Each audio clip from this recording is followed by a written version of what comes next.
Confiance en soi, estime de soi, amour de soi, trois choses qui prêtent souvent à confusion. Et bien, j'ai envie qu'on en parle un peu aujourd'hui. Bienvenue.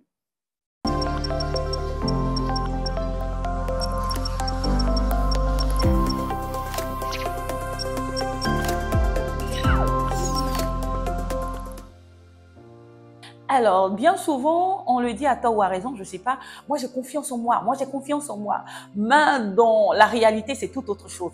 Et donc aujourd'hui, je voudrais quand même qu'on en parle, qu'on s'apaisantisse un peu sur ces trois mots-là, ces trois expressions, confiance en soi, estime de soi, amour de soi. Il faut savoir que la confiance en soi, c'est la capacité que tu as, toi, de faire quelque chose. Je donne un exemple pour que tu puisses comprendre.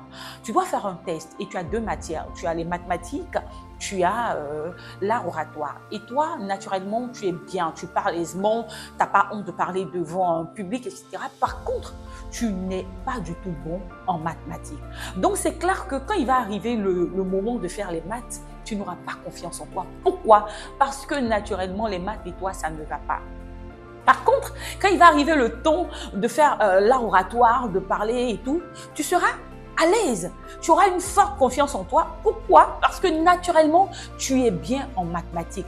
Pardon, tu es bien en art oratoire. Donc, la confiance en soi, c'est notre capacité de pouvoir maîtriser telle ou telle chose et donc de le faire ou de la faire aisément. Par contre, l'estime de soi, c'est la valeur qu'on se donne en tant que personne. Je te donne un exemple. Je veux t'offrir un cadeau et je te dis, tiens, Nathan, je veux t'offrir peut-être une voiture à un prix énorme. Et tu me dis, non, mais tu n'as pas besoin, c'est trop cher. Et non, pardon, on me donner un petit truc, moi c'est bon, ça va aller, je vais me débrouiller avec ça. Tu vois, tu as une faible estime de toi parce que tu te dis, tu n'es pas digne de recevoir un tel cadeau. Tu comprends un peu? Donc l'estime de toi, c'est qu'est-ce que tu penses de toi? Quelle est l'importance que tu t'accordes? C'est vrai qu'il y a des personnes qui ont une trop grande estime d'elles. C'est pas bon parce qu'après, il ne faut pas que ça rentre dans l'orgueil et tout. Non, mais il est important en tant qu'être humain d'avoir une bonne estime de toi, de ta personnalité et de choisir entre deux choses, de choisir la bonne. Faut pas te dire non, je veux tellement être humble que non, je vais prendre non ça c'est bon pour moi. Non, il faudrait quand même avoir une estime de toi assez valorisante, c'est très important. Et l'amour de soi en fait, je définis ça comme ce qu'on peut se dire sur sa personnalité, sur son corps.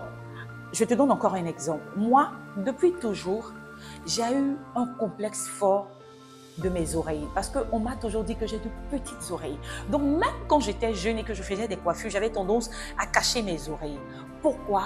Parce que je n'avais pas un amour propre de mes oreilles. Donc quand on parle d'amour de soi, c'est comment tu te vois et face à tes défauts, comment est-ce que tu arrives à les faire accepter de d'autres personnes. Il y a des personnes, par exemple, qui te disent, moi j'ai un gros ventre, donc je ne peux pas m'habiller d'une certaine façon. Non, moi j'ai de petits pieds, je ne peux pas porter ça. C'est vrai qu'on s'habille en fonction de sa morphologie, mais il est important de t'aimer. Et donc, quand tu sais t'aimer, quand tu as une forte appréciation de ta propre personnalité, je t'assure que, quels que soient les complexes que tu as, ben, tu arrives à aller de l'avant et tu arrives à t'assumer devant les gens. Alors, il est très important de pouvoir, en tant qu'être humain, surfer sur ces trois choses-là. Confiance en soi, estime de soi, amour de soi, afin d'avoir un bon équilibre, d'avoir une vie assez charismatique et de te dire, quel que soit ce que les gens diront de moi, ben moi je m'en fous parce que je m'aime, je me préfère et j'ai une forte confiance en moi, une forte estime de moi et un fort amour de ma propre personne, alors ça peut aller. Après, il ne faut pas tomber dans l'excès, il faut faire les choses avec beaucoup d'humilité, mais surtout, il faut s'aimer, il faut se valoriser, c'est très important. Je vous aime, merci encore plus.